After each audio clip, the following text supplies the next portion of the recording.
Hi, I am Kelly Jorge, and today we are going to talk about sanctions screening programs. Financial crime compliance have to include key functions that should be applied to screen it, not in isolation but in conjunction with other financial crime risks.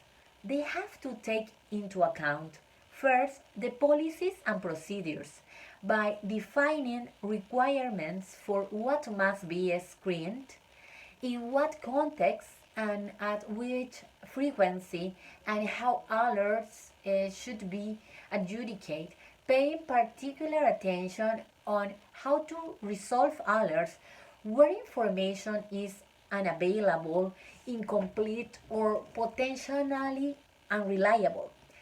Second, a responsible person ensuring appropriate skills and experience in understanding the nuance of often arcane sanctions requirements and how these might influence screening outcomes and decisions, as well as the technical capabilities of screening software.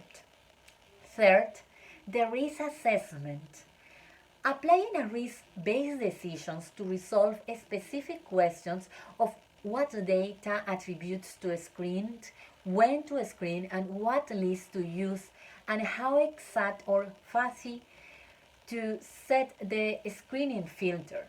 Fourth, the decision making and governance structure needs to be clearly articulated, documented, and supported by analysis and tested.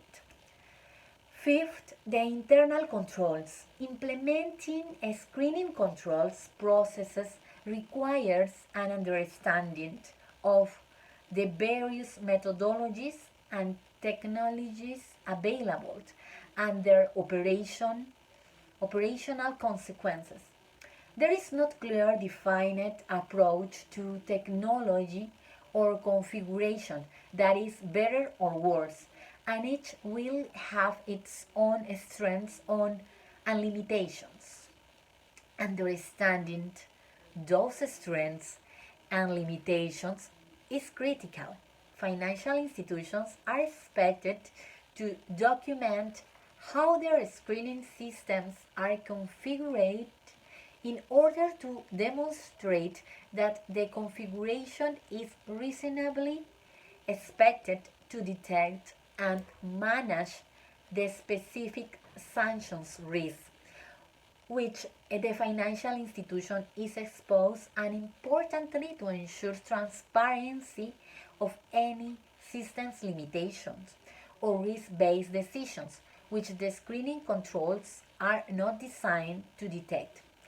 And finally, the testing conducted to validate that the screening system is performing as expected and to assess its effectiveness in managing the specific risks articulated in the financial institution's risk assessment. Regular testing of the system should be supported by metrics, analysis, and reporting.